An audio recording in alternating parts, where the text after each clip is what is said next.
Salut à toutes et à tous, c'est Stéphane pour la chaîne Foilier. Je vous remercie de me retrouver chez moi et donc chez vous.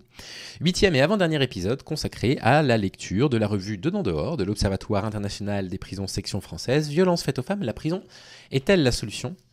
Et nous allons lire un entretien très intéressant dont le titre est « La longue histoire des tensions entre féminisme et répression pénale ». Et vous allez voir, c'est absolument passionnant. J'espère que l'épisode vous plaira à toutes et à tous. Salut.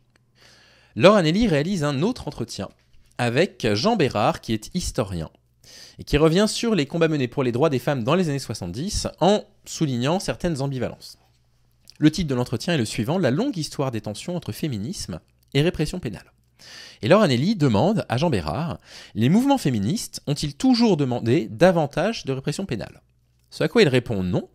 Au début des années 70, au moment des luttes autour de la dépénalisation de l'avortement, les militantes féministes, donc là on est vraiment dans le MLF, ont d'abord été du côté de la défense et non de l'accusation contre la justice qui représente une menace pour les femmes avorteuses et avortées. Cette position est aussi symptomatique d'années dans lesquelles la lutte contre les institutions répressives est centrale pour les mouvements sociaux, qu'il s'agisse des mouvements anticarcéraux portés par les prisonniers, anti-asilaires par les personnes psychiatrisées, mais aussi des mouvements contre les foyers de jeunes filles, les casernes militaires, etc. En dénonçant les prisons pour femmes, comme l'enfermement des femmes au foyer, les mouvements féministes s'inscrivent dans cette forme générale de critique des institutions fermées et des institutions répressives. Très intéressant. Et on lui dit, mais quand est-ce qu'il y a eu une bascule ? Puisqu'aujourd'hui, les mouvements féministes appellent à une pénalisation de la violence sexiste et sexuelle. Jean Bérard répond, la politisation et la question des violences sexuelles survient au milieu des années 70, c'est un moment fondateur pour les décennies qui suivent. Après 75, la lutte contre les violences sexuelles devient centrale pour les mouvements féministes avec un mot d'ordre plein d'ambivalence. La reconnaissance du viol comme un crime. Merci Gisèle Halimi. Si vous n'avez pas vu mon épisode sur Gisèle Halimi, je vous lis sa plaidoirie, qui essaye de, enfin, faire du viol un crime. 75, hein. C'est une idée très forte qui ne repose pas sur la demande de l'introduction du viol comme crime dans le code pénal, parce que c'est déjà le cas depuis 1810, mais sur la dénonciation du fait que l'ensemble des pratiques policières et judiciaires concourent à ne jamais ou très rarement condamner le viol comme un crime. Et on l'a vu dans l'épisode précédent, où on voit que les viols sont parfois requalifiés par des magistrats et des magistrates en agression sexuelle, simplement parce qu'on sait qu'il n'y aura pas de place aux assises, ou que la plaignante perdra aux assises. Et donc on requalifie ça en agression sexuelle pour que ce soit traité par le tribunal correctionnel. Avec tout ce que ça peut impliquer, à savoir une décision de justice moins importante, une reconnaissance de la victime qui aboutira à moins de dommages et intérêts, etc. Le slogan « viol comme crime » vise à désigner tout un système patriarcal qui va des agresseurs aux policiers et aux gendarmes qui malmènent les victimes et prennent mal les plaintes, des médecins qui font les expertises, aux juges et avocats qui concourent à déqualifier les violences sexuelles et soit les traiter devant les tribunaux correctionnels pour agression, soit ne pas les traiter du tout. Nouvelle question. Il y a donc au départ une dénonciation du viol comme crime, de l'impunité qui entoure les viols, sans que celle-ci ne s'accompagne nécessairement d'une demande explicite pour davantage de répression. Jusqu'où ou jusqu'à quand cette position est tenable ? Intéressant parce qu'effectivement, il y a une ambiguïté là-dedans. Mais c'est intéressant les positions ambiguës aussi. J'avoue que... merci pour l'abonnement Monotox. Voilà, la bienvenue sur la chaîne. C'est intéressant les positions ambiguës. Les positions qui refusent de se positionner clairement en faveur de telle ou telle chose parce que elles reconnaissent qu'il y a des arguments qui vont dans un sens ou dans l'autre, sont des positions aussi intéressantes. J'ai tendance parfois à être trop radical dans ma compréhension des rapports de domination entre les femmes et les hommes. J'ai tendance à être trop radical dans ma demande de réponse judiciaire à ça. Et c'est toujours intéressant pour moi de lire des propos qui sont un peu plus mesurés, plus ambigus.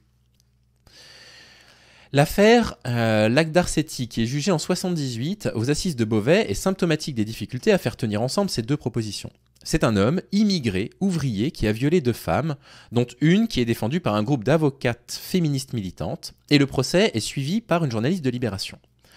Le lendemain du procès, celle-ci écrit « Lagdar a été condamné à 20 ans de prison, et c'est une catastrophe. » Pour elle, comme pour les avocates militantes d'une des victimes, voir que la lutte qu'elles ont portée contre la société patriarcale a pour résultat qu'un homme soit condamné à 20 ans de prison, alors même que les prisons étaient en proie en révolte à l'été 75 et que la question des longues peines de prison ressurgit dans un contexte législatif de plus en plus répressif, est vécue comme un échec. Elles ont le sentiment d'une capture complète du mot d'ordre. Alors qu'elles appelaient à l'avènement d'une société non patriarcale, égalitaire, La réponse des institutions est d'infliger de lourdes peines de prison, et toujours aux mêmes, aux gens racisés de classe populaire. À partir de ce moment, s'ouvre un espace de questionnement pour savoir quelle solution revendiquer si ce n'est pas la répression pénale. C'est super intéressant. C'est super intéressant. Le fait qu'il ait été ouvrier a probablement été effectivement, ouvrier et immigré, déterminant dans le fait qu'il y ait une peine de prison aussi lourde, de 20 ans. 20 ans, enfin 20 ans quoi. Alors que on sait très bien en France que malheureusement, il reste des relents de racisme et de classisme dans la justice qui font que les Blancs, coupables d'agression sexuelle, là en l'occurrence, prendront jamais 20 ans, prendre du sursis. Et du coup, voilà, les féministes qui se disent, mais est-ce qu'on n'est pas en train d'instrumentaliser aujourd'hui notre combat pour une reconnaissance de la pénalisation stricte du viol, pour en profiter, pour du coup donner de très très lourdes peines à ce militant ouvrier.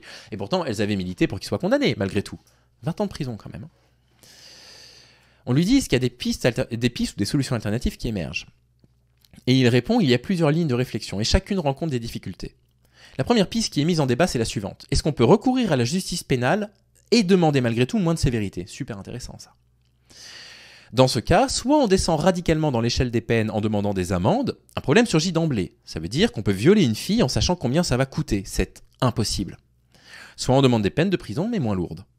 Mais cela revient à demander des peines correctionnelles alors qu'on s'est battu pour la criminalisation du viol. Et vous voyez toute l'ambiguïté de cette position. Et tout l'intérêt de continuer à lire et à produire de la réflexion en sens social sur la pénalisation du crime. Qu'est-ce qu'on sous-entend? Qu'est-ce qu'on attend en fait de la justice? Qu'est-ce qu'on leur demande? Et du coup, de cette interview, finalement, découle la nécessité de proposer autre chose que simplement des peines pénales, comme les stages de responsabilisation également, qui devraient, à mon sens, pardon de me répéter, venir après la prise en charge des victimes, qui devrait être pour moi la seule priorité, en tout cas la première priorité dans ces cas-là. Et ensuite, une fois qu'on sait qu'on aura pu prendre les victimes de violences conjugales, de violences sexuelles, en s'assurant qu'il y ait des places d'hébergement d'urgence toujours disponibles, des places dans les CMP pour pouvoir les soigner, ensuite, aller se poser la question des auteurs. Néanmoins, c'est passionnant. La deuxième idée qui est discutée, c'est de se faire justice soi-même. C'est l'extension d'une idée plus large qui consiste à dire qu'il faut prendre soin de soi-même par le recours à l'autodéfense et au soutien communautaire dans des groupes de militants. Complètement opposé à ça, moi. L'idée d'exercer une justice directe contre les agresseurs fait partie des actions autonomes possibles. Le problème de cette proposition, qui reste minoritaire, c'est qu'à cette époque, fin des années 70, l'autodéfense est réappropriée par l'extrême droite et pousse la gauche judiciaire vers la défense de l'état de droit. La troisième piste, c'est de penser d'autres peines et d'essayer de subvertir le système pénal pour lui donner une autre logique d'action que la logique de l'enfermement, qui consiste à répondre à la violence par une autre forme de violence. Ça ouvre la voie à la promotion de formes alternatives d'intervention qui répondent à d'autres logiques que celles du système pénal, en particulier à des logiques de soins, de médiation, de réparation et de guérison, qui vont se développer pendant les décennies qui suivent dans ou parallèlement à la justice pénale. La difficulté, c'est que ces formes d'action par la parole rencontrent leurs limites lorsqu'il s'agit de protéger contre des violences. Par ailleurs, si elles permettent d'éviter la prison ou d'abréger les peines, leurs effets demeurent pris dans un doute sur la sincérité du changement des agresseurs. Si à l'inverse elles n'ont pas de conséquences pénales, ce doute est levé, mais elles ne transforment pas la sévérité des peines. Une vraie impasse. Oh, ça débat bien là dans le chat, j'espère que vous êtes polis les uns avec les autres. Dernière question que j'aimerais vous lire, si l'entretien vous intéresse, vous irez lire Dedans Dehors, le magazine de l'Observatoire international des prisons Section française. Dernière question qu'on lui pose. Avec le mouvement MeToo, on constate un retour des revendications féministes contre l'impunité pour davantage de fermeté, mais aussi d'un féminisme anti-carcéral et anti-répression. Est-ce que c'est l'histoire qui se répète? Et sa réponse: redécouvrir aujourd'hui le féminisme critique anticarcéral des années 70 est intéressant, parce que c'est une manière de retrouver des possibilités militantes formulées dans des moments de remise en cause générale de l'ordre social patriarcal. Mais l'intérêt historique et politique est aussi de comprendre les raisons pour lesquelles cet espace s'est refermé et n'a pas été instaurateur d'une autre réalité sociale. Pourquoi des féministes en sont arrivées à la conclusion que même si elles pensaient que la prison ne servait à rien, reproduisait une forme de violence, c'était un mal nécessaire dans une conjoncture politique de repli des mobilisations militantes radicales et des espoirs de transformation sociale générale. La justice pénale agit par la violence et intervient toujours après le mal causé par la violence. Mais il est difficile de penser sans passer tant que perdurent les violences qui finissent pour une petite part devant les tribunaux. C'est très intéressant, cette conclusion est passionnante. Et elle met, je trouve, en lumière toute la complexité de la réflexion féministe, toute la complexité de leur démarche intellectuelle et de la rigueur intellectuelle des féministes radicales, en tout cas radicales par rapport au système carcéral, j'entends, hein, ce qu'on appelle les abolitionnistes du système carcéral, toute la complexité et l'intelligence de leur réflexion, très loin des caricatures qui sont faites par tous ces hommes qui considèrent que les féministes, c'est des hystériques qui se battent pour je sais pas quoi. Vous vous rendez compte de la complexité de leur réflexion, de la réflexion sur leurs propres angles morts, de se dire mais qu'est-ce qu'on fait? On veut à la fois pénaliser le viol, mais on reconnaît la prison comme un vecteur de violence masculine, donc qu'est-ce qu'on fait? Je trouve ça remarquable. Et merci à cet homme, très surprenant, hein, qu'un homme qui s'appelle Jean Bérard mette aussi bien à jour la complexité de la pensée féministe sur la question de la pénalisation du viol et du système carcéral. Voilà pour cet épisode.